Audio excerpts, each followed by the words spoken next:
अरविंद केजरीवाल आज से शुरू करेंगे चुनावी कैंपेन। जगाधरी विधानसभा में आयोजित रोड शो में होंगे शामिल। केजरीवाल 11 जिलों में 13 जगहों पर सभाएं करने वाले हैं।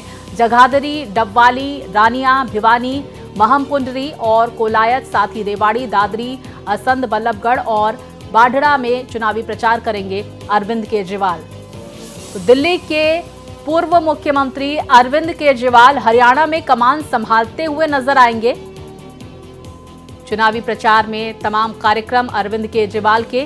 आपको बता दें, हरियाणा में 90 विधानसभा सीटें, जहां पर आम आदमी पार्टी ताल ठोक रही है, और ऐसे में प्रचार प्रसार की कमान अरविंद केजरीवाल संभालते हुए नजर आएंगे। 11 जिलों में 13 जगहों पर उनकी जनसभाएं हैं।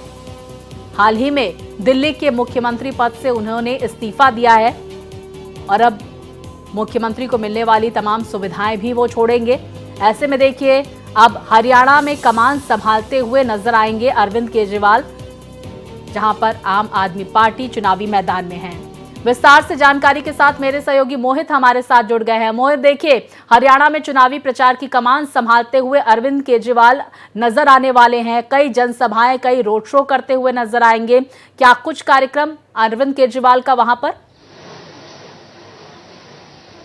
देखिए स्वाति, आपको बताना चाहूंगा कि दिल्ली के मुख्यमंत्री पद से इस्तीफा देने के बाद केजरीवाल एक बार फिर से एक्टिव बोर्ड में नजर आ गए हैं और हरियाणा की 90 की 90 विधानसभा सीटें पर आम आदमी पार्टी ताल ठोक रही है। क्योंकि गठबंधन नहीं हुआ है, इसलिए एकला चलो रे की नीति पर आम आदमी पार्टी चुनाव लड़ रही है। यही वजह है कि मैं आपको बताना चाहूंगा कि पंजाब सूबे से जुड़ी हुई जितनी भी हरियाणा रीजन की विधानसभा सीटें आती हैं, जो भी सीटें लगती हैं, उन सभी जगहों पर अरविंद केजरीवाल ने चुनाव प्रचार की कमान संभाल ली है। और आप देखिए, आज उनका जो जगाधरी, जो हरियाणा की प्रमुख विधानसभा है, वहां से उनका चुनाव प्रचार शुरू हो रहा है। और ऐसे ऐसे लगभग मैं आपको बताऊं, उनके 13 चुनावी कार्यक्रम है। 13 जिलों में वो जाएंगे और 13 चुनावी कार्यक्रम है, 11 जिलों को वो कवर करेंगे। और ऐसी 13 जो प्रमुख विधानसभाएं हैं, वहां पर आम आदमी पार्टी के अरविंद केजरीवाल का रोड शो देखने को मिलेगा। मैं आपको बताऊं, चाहे इसमें रानिया हो, चाहे इसमें कलायत हो, चाहे इसमें बल्लभगढ़ हो, इसके अलावा दूसरी सीटें हो, और आप ये समझिए कि लगभग ऐसी तमाम सीटों पर अरविंद केजरीवाल चुनाव प्रचार की कमान संभालते हुए नजर आएंगे। मोहित, हम ये भी समझने की कोशिश करेंगे। देखिए, भारत एक्सप्रेस चाय पर चर्चा कार्यक्रम, विशेष चुनावी कार्यक्रम चला रहा है।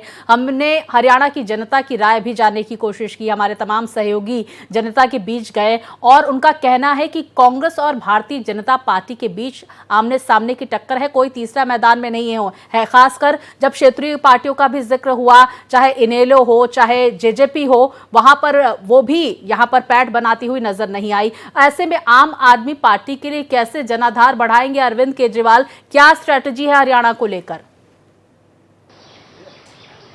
देखिए स्वाति, इसमें कई सारी चीजें हमें समझनी पड़ेंगी, कई सारे पहलू हमें समझने पड़ेंगे। क्योंकि जो पंजाब सूबे से लगी हुई सीटें हरियाणा की है, वहां पर आम आदमी पार्टी का थोड़ा बहुत प्रभाव है। चाहे वो जगाधरी की सीट हो, चाहे वो कलायत की सीट हो, चाहे पेहोवा की सीट हो, ये ऐसे इलाके हैं जहां पर आम आदमी पार्टी का इन्फ्लुएंस है, क्योंकि पंजाब सूबे से ये सीटें लगती हुई है। और दूसरी बड़ी बात यह है कि यहाँ पर पंजाबी और सिख समुदाय का वोट भी है। इसके अलावा दूसरी जो मतलब नॉन जाट वोटर है, उनका अच्छा खासा वहां पर प्रतिनिधित्व है। यही वजह है, क्योंकि हरियाणा में आप देखिए 49% में बाकी की जो 51% की जो कास्ट है, वो दूसरी कास्ट है जिनका वोट परसेंटेज है। बाकी के 49% में अदर जातियां आती हैं। यही वजह है कि हरियाणा में हमेशा से जाट और नॉन जाट की राजनीति देखने को मिली है। और आप एक बात समझिए, बीजेपी ने भी काफी हद तक इसी बाबत टिकट का समीकरण इसी तरीके से साधा हुआ है। रही बात कि आखिरकार आम आदमी पार्टी की वहां पर पृष्ठभूमि क्या है, तो इसके लिए आम आदमी पार्टी ने पिछले कई महीनों से, या कहें पिछले कई सालों से, उस पर काम करना शुरू कर दिया था। जैसे मुझे की याद है, अनुराग ढांडा है जो कि वहां के प्रदेश उपाध्यक्ष है, पहले मीडिया में हुआ करते थे, उसके बाद उन्होंने रिजाइन करके वहां से प्रदेश उपाध्यक्ष आम आदमी पार्टी के बन गए, कलायत से चुनाव लड़ रहे हैं और काफी दिनों से वो वहां पर कमान संभाले हुए। ठीक इसी तरीके से वहां उनके कई सारे ऐसे नेता हैं जो वहां पर जनाधार बढ़ाने का काम कर रहे हैं। और लोकसभा का अगर हम रिकॉर्ड उठा के देखें, जो अभी हालिया लोकसभा चुनाव हुए हैं, वहां पर लगभग 5 से 7 विधानसभाओं में आम आदमी पार्टी वोट के हिसाब से आगे थी। यानी कि हम ये कह सकते हैं कि 4 से 5 विधानसभा सीटों पर आम आदमी पार्टी मजबूती से चुनाव लड़ रही है। और चुनाव में इसका कितना बेनिफिट होगा, ये देखना महत्वपूर्ण होगा। लेकिन मोहित, देखिए, हरियाणा को लेकर दावे वादे क्या कुछ है आम आदमी पार्टी के, जरा ये भी हमारे दर्शकों को बताएं।